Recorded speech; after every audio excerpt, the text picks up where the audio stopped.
क्षण के लिए आता है। घर परिवार में लड़ाई हो गई, झगड़ा हो गया, बोले संसार में कुछ नहीं रखा है भैया, अब तो चलो वृंदावन चलते हैं, भजन करेंगे। परिवार के लिए मर गए कर करके। लेकिन आज हम बताओ, हमारे परिवार वाले हमारी बात नहीं सुनते हैं।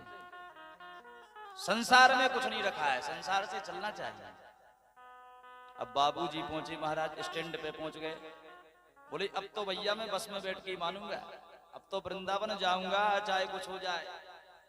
और जैसे ही भैया वृंदावन वाली बस जैसे ही आई है, जाने के लिए बैठे, तभी पप्पू की याद आएगी। बोले मेरा छोटा सा पोता मेरे बगल में सोता है, और यदि मैं वृंदावन चला गया तो उसको कौन खिलाएगा भाई। ये तो घर घर की कहानी है, दो बर्तन रहेंगे तो बजेंगे। घर लौट के आ गए। तो हमारा बैराग ऐसा ही है, बंदर की तरह, डाली प्रति डाली, इस डाली से उस डाली तक, उस डाली से इस डाली तक। सच्चा बैराग नहीं होता। लेकिन भरत जी महाराज को सच्चा बैराग हो गया कि संसार की कोई भी वस्तु हमारे साथ जाने वाली नहीं है। एक भजन ही है भगवान का जो हमारे साथ जाएगा। चल पड़े महाराज, जंगल में पहुंच गए हैं, भगवान का भजन करने लगे हैं। लेकिन अचानक से देखा कि एक मृग, बोलो राधे राधे, एक मृग रास्ते से जा रहा था। और जैसे ही उसने शेर की दहाड़ सुनी है, आवाज सुनी है, तो जो वो मृगी थी उसने शेर की दहाड़ के कारण छलांग लगा दी। जैसी उसने छलांग लगाई तो गर्भवती थी, उसका गर्भगत शिशु जो है उस नदी में जन्म ले लिया। अब भरत जी महाराज ये दृश्य देख रहे थे। भरत जी महाराज ने यह दृश्य देखा तो सोचने लगे, अरे बोलो राधे राधे। भरत जी महाराज सोचने लगे, यदि ये मृगी तो मर गई, और यदि इसके बच्चा को मैंने नहीं बचाया तो ये भी मर जाएगा। आहा, देखो दया धर्म का मूल है, दया करना चाहिए। भरत जी महाराज गए, उस मृग के छोना को, मृग के बच्चे को बाहर निकाल दिया पानी से। दया का काम पूरा हो गया। भाई पानी में डूब रहा था, तुमने बाहर निकाल दिया, बात खत्म, भजन करो। लेकिन भरत जी महाराज भजन नहीं किया। अब उस मृग की सेवा करने लगे कि इसकी मां तो मर गई, अब मैं ही भैया इसका सहारा हूं। आश्रम में ले आए, सेवा करने लगे, दूध पिलाने लगे। आए थे हरि भजन को ओटने लगे कपास। आए तो थे जंगल में, बोले भजन करूंगा, अब भजन भूल गए। अब तो उस मृग के छोना में, उस मृग के छोना में लग गए महाराज। अब जैसी भरत जी तपस्या करने बैठते हैं तो वह मृग का छोना आ जाता है। आहा, भरत जी को चाटने लगता है। भरत जी की समाधि खुल जाती है। बोले हमारा ही तो बालक है? छोटा सा बच्चा है, जीव है, कोई बात नहीं। भरत जी महाराज अपनी माला छोड़ देते हैं और उसके चिंतन में उसके साथ खेलने कूदने लग जाते हैं। बोलो राधे राधे। धीरे धीरे भरत जी महाराज का इतना मोह बढ़ गया, इतना मोह बढ़ गया कि एक मृगाते संगते,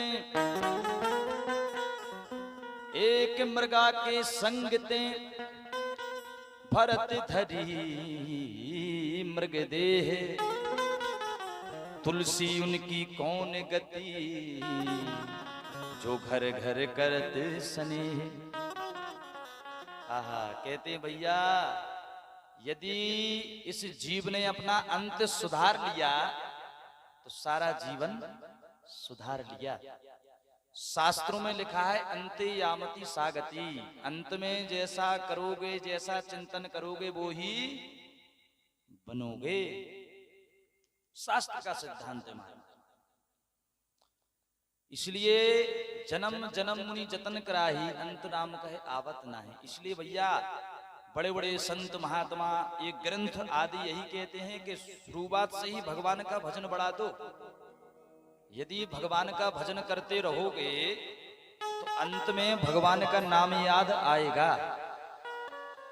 और यदि जीवन पर्यंत माया में पड़े रहे, घर गृहस्थी में बंधे रहे, अंत में राम नहीं आएगा। जो तुमने सोना चांदी इकट्ठा किया है, अंत समय में वही ध्यान आएगा। बोले इतना हमने जोड़ रखा था, मरने का समय आ गया, वह व्यक्ति मर रहा है, बताना चाहता है कि सोना यहां पर रखा है उठा लेना, लेकिन मुंह से आवाज नहीं निकल रही है। बच्चा बार बार पूछ रहा है पिताजी कहां पर गाड़ के रखे हो? अरे तुम तो जा ही रहे हो, हमें बता दो, तुम तो मर रहे हो, बता दो, कम से कम हम ही उपयोग कर लें। तुमने तो जीवन पर्यंत जोड़ा है, उपयोग तो किया नहीं, हम ही को बता दो, हम उपयोग कर लें। अब वह बुढ़ा बताना चाहता है, बूढ़ा व्यक्ति बहुत प्रयास कर रहा है बताने का, लेकिन मुंह से आवाज नहीं निकल रही। चिंतन काय का चला? धन का। और धन का चिंतन यदि चलता है तो बाद में फिर नाग बनना पड़ता है। उसी धन की सुरक्षा हजारों वर्ष करते रहो महाराज। इसलिए अंते यामति सागति, अंत को सुधार लो। भरत जी महाराज को इतना प्रेम हो गया, इतना प्रेम हो गया उस मृग के छोना से, बच्चे से, कि एक दिन वह मृग का छोना हिरण, कई हिरण आए उनके साथ चला गया। और जैसे ही उनके साथ गया, भरत जी महाराज ने बहुत जगह ढूंढा महाराज, बहुत ढूंढने का प्रयास किया, लेकिन मृग का छोना कहीं नहीं मिला। हाय मृग, हाय मृग। जैसे त्रेता युग में सीता जी के वियोग में राम जी की हालत हुई थी, हे खग मृग हे मधुकर श्रेणी, तुम देखी श्रीता मृग नैनी, ऐसी हालत भरत जी महाराज की हो गई। प्राण त्याग दिए मृग के महाराज वियोग में। और फिर क्या बन गए? भरत जी महाराज स्वयं मृग बन गए, हिरण बन गए। लेकिन कहते हैं भैया, जो तुमने धर्म कर्म किया है, पूजा पाठ किया है, वह व्यर्थ नहीं जाता। एक ना एक दिन उस पूजा पाठ का तुम्हें फल मिलेगा। भरत जी महाराज को मृग शरीर तो मिल गया, लेकिन मृग शरीर में भी भगवान का चिंतन बना रहा।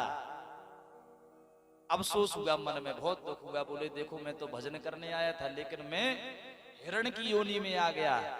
इतने प्रतापी थे महाराज, इतना ज्ञान था उनके अंदर। इसलिए एक दिन जंगल में आग लगी, सारे हिरण भागे, लेकर भरत जी महाराज नहीं भागे। हिरण का देह शांत हुआ है। आगे चल के वही भरत जी एक आंगिरस गोत्रीय ब्राह्मण के यहाँ इनका जन्म हो गया। बोले भरत जी महाराज की जय। अब पिताजी ने आगे चल के भरत जी को खूब पढ़ाने का प्रयास किया कि बहुत ज्ञानी बन जाए हमारा बालक। भरत जी पहले से ही ज्ञानी थे, बहुत ज्ञानी थे महाराज, लेकिन भरत जी का को बता मैं, भरत जी महाराज को तो बैराग हो गया था कि मैं जंगल में भजन करने आया था, फिर हिरण बन गया। और यदि अब पिताजी की मैंने बात मानी तो फिर मैं संसार में फंस जाऊंगा, और मैं संसार में नहीं फंसना चाहता। पिताजी खूब पढ़ाने का प्रयास कर रहे हैं कि भाई रुद्री सीख ले, सत्यनारायण कथा सीख ले, भागवत सीख ले, जजमानी बहुत है, कर खा लेगा, कमा लेगा। भरत जी को खूब पढ़ा रहे। भरत जी महाराज को गायत्री मंत्र सिखा रहे हैं। कम से कम पिताजी ने 100 बार गायत्री मंत्र सिखाया। और भरत जी से पूछा, बेटा कैसा लगा मंत्र, पढ़ लिया? भरत जी ने कहा, पिताजी आप हमें मंत्र पढ़ा रहे थे और हमने यहां पर देखा कि इस दल्ले में अभी कम से कम 100 चूहे चले गए। बोलो राधे राधे। पिताजी का तो दिमाग खराब हो गया, मूर्ख, हम तुझे पढ़ा रहे हो, तू चूहा देख रहा है? तू तो सचमुच मूर्ख है, इसलिए नाम ही रख दिया जड़ भरत। भरत जी महाराज ने भी सोचा भैया बहुत बढ़िया हुआ, हम संसार के चक्कर में पड़ना ही नहीं चाहते, हम तो भगवान का भजन करना चाहते हैं। क्योंकि भाई जब तक संसार के मतलब के रहोगे तब तक संसार के लोग तुम्हारे पीछे पड़े रहेंगे। एक बालक था, एक महात्मा जी के साथ काशी बनारस चला गया, भजन करने लगा और घर वालों को पता चला कि मेरा बालक काशी बनारस में किसी महात्मा के यहाँ चला गया है।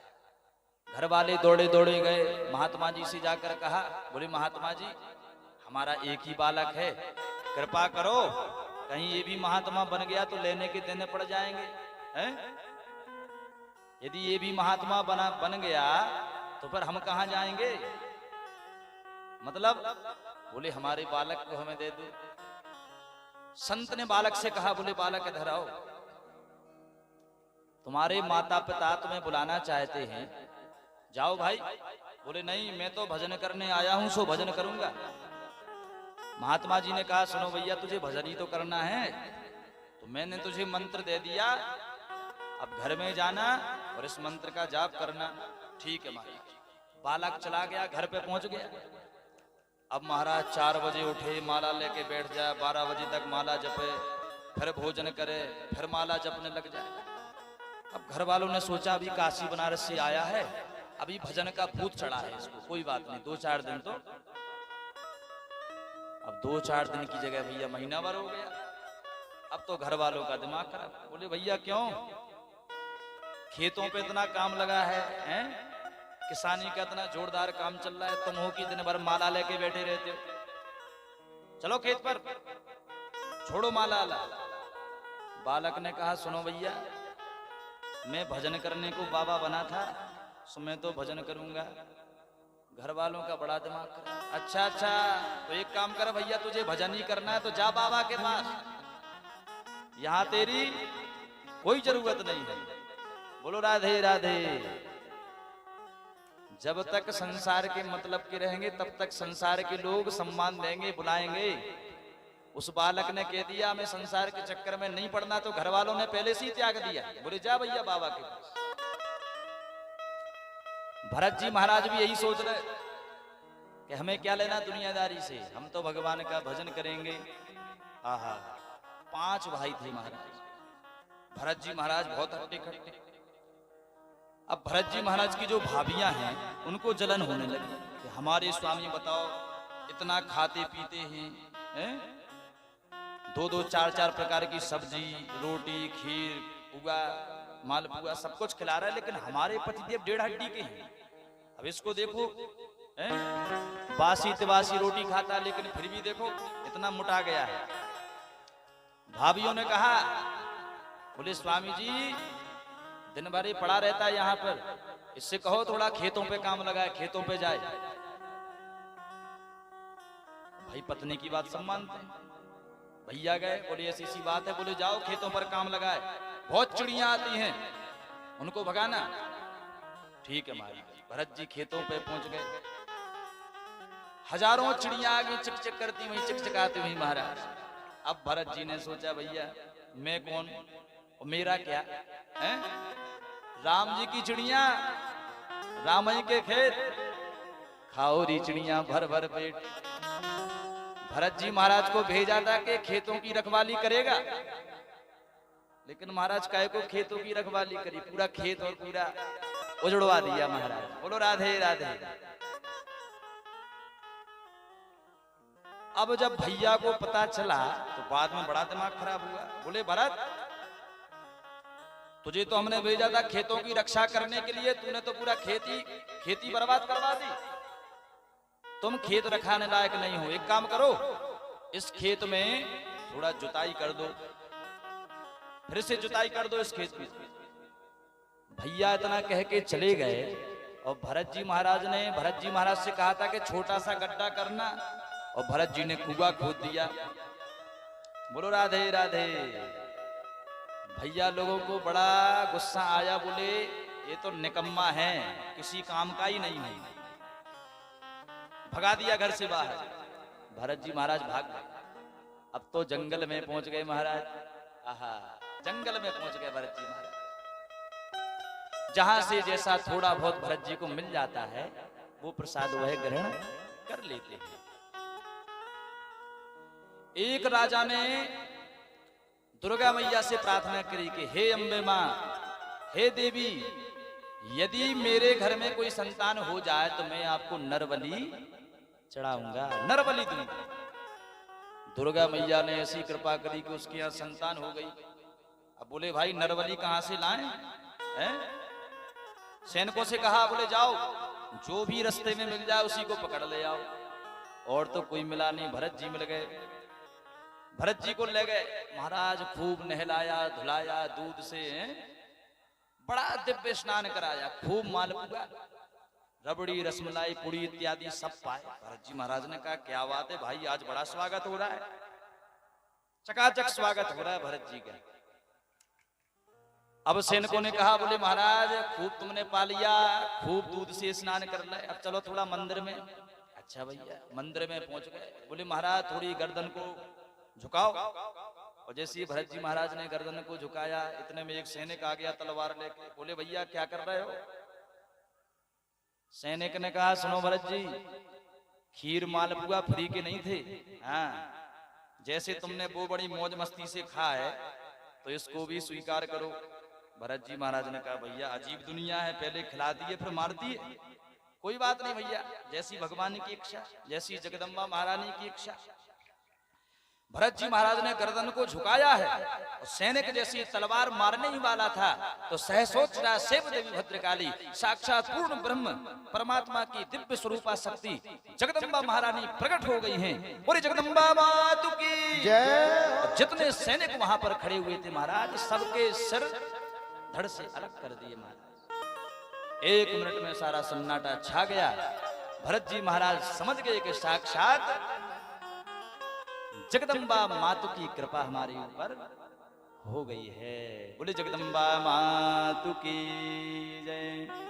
मारने वाला है भगवान, बचाने वाला है भगवान। अरे बाल न बांका होता उसका, अरे बाल न बांका होता उसका, जिसके रक्षक कृपा निधान। मारने वाला है भगवान, बचाने वाला है भगवान। बोले वृंदावन बिहारी लाल की। तो भैया जगदम्बा मातु की कृपा जैसी भरत जी महाराज पर हुई, भरत जी महाराज निर्भीक हो गए, निर्भीक हो गए। बोले अब संसार में डरने की कोई आवश्यकता नहीं है। बोले जगदम्बा मातु की जय। आगे चल के सिंधु सोवीर देश का राजा था रहुगण, जो कि कपिल भगवान के आश्रम में सत्संग सुनने जाता था, सत्संग सुनने जाता था महाराज। एक कहार बीमार पड़ गया, पालकी से जाता था। सैनिकों ने कहा, बोले महाराज पालकी में लगा एक कहार बीमार पड़ गया है, अब क्या करें? बोलो राधे राधे। कहार बीमार पड़ गया। बोले भैया जो भी मिले उसको लगा लो, और तो कोई मिला नहीं। भरत जी महाराज मिल गए। बोलो राधे राधे। बोले वृंदावन बिहारी लाल की जय। भरत जी महाराज मिल गए। भरत जी महाराज को पालकी में लगा लिया। दादाजी यहाँ देखो, राधे राधे, यहाँ पर देखो, यहाँ पर देखो, कथा सुनो। उसी को लगा लिया कहार। एक कहार बीमार पड़ गया तो भरत जी को पालकी में लगा लिया। भरत जी लग गए। अब भरत जी महाराज के चलने का तरीका बड़ा गजब था। दृष्टि पूतम निषेध पादम, पैर इस तरीके से रखते थे कि हमारे पैर से कोई चींटी ना मर जाए। बोलो राधे राधे। भरत जी महाराज चलते जा रहे हैं और देखा कि सामने एक चींटी आ गई, तो भरत जी महाराज ने छलांग लगाई, और जैसे ही छलांग लगाई तो पालकी में बैठे थे राजा, राजा की खोपड़ी पालकी से टकराई। दिमाग खराब हो गया। बोले मूर्खों, चलाना नहीं आता क्या पालकी को? कैसे चला रहे हो? बोलो राधे राधे। बोले वृंदावन बिहारी लाल की जय। हो तेरे दर पे ओ मेरी मैया,